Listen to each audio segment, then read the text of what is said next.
If the Ottawa Senators set out to fly under the radar in their return to the Atlantic Division, they have done a spectacular job of it. Who could blame the bulk of the division for taking Ottawa lightly? The Senators finished in the bottom 10 of the NHL last season and either last or second last the 3 seasons prior to 2020-21. That might have been a recipe for dipping into the free agency pool over the summer, but instead the Senators decided to focus on their young talent, augmenting it with defensemen Michael Del Zotto and Nick Holden. Then, just before camp, they moved former first-rounder Logan Brown to St. Louis for depth winger Zach Sanford.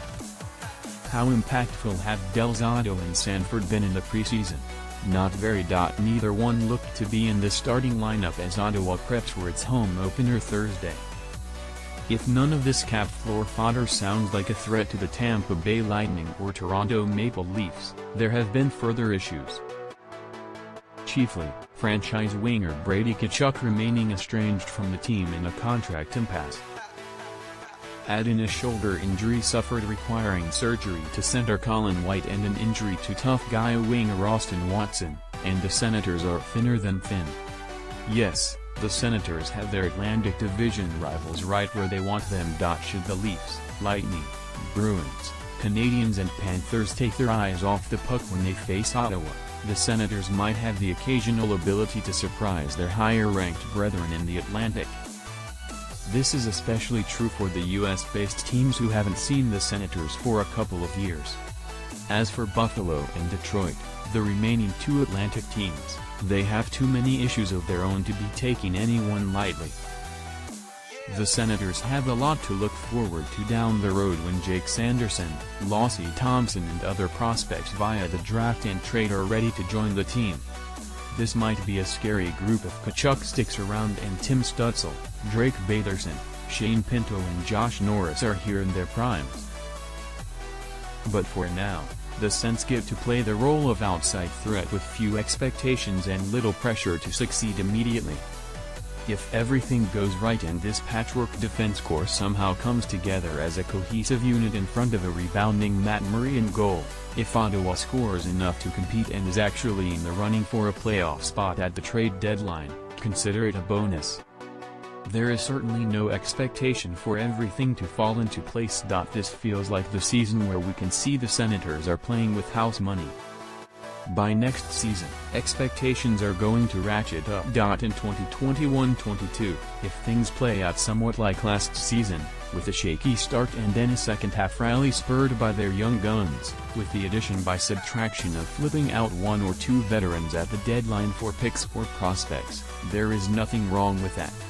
It's not about this season for the Senators, beyond a long shot of a shocking development. They may just happily soldier on in obscurity. Since who?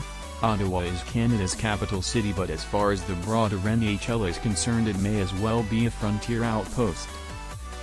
With neither the glamour of the nouveau riche in Vegas or Seattle, or the cash of the original 6, never mind that the Senators and Ottawa Silver 7 predate the so-called original 6, the Senators are quite used to fighting for network or national attention.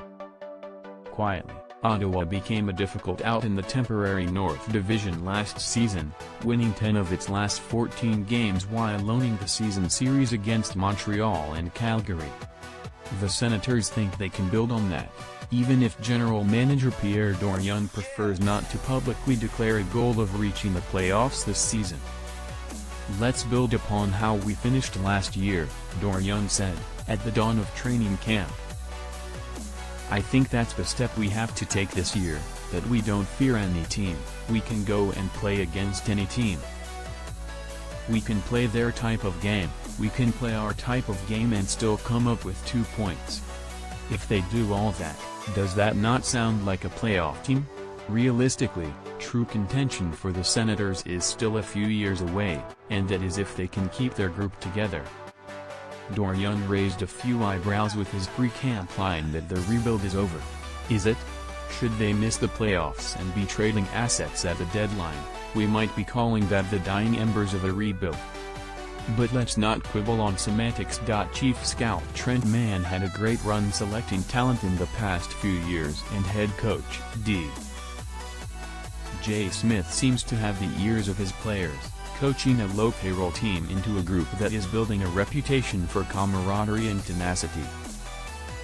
Let's see how it all comes together this time around. The Senators will have fans in the building for the first time since March of 2020.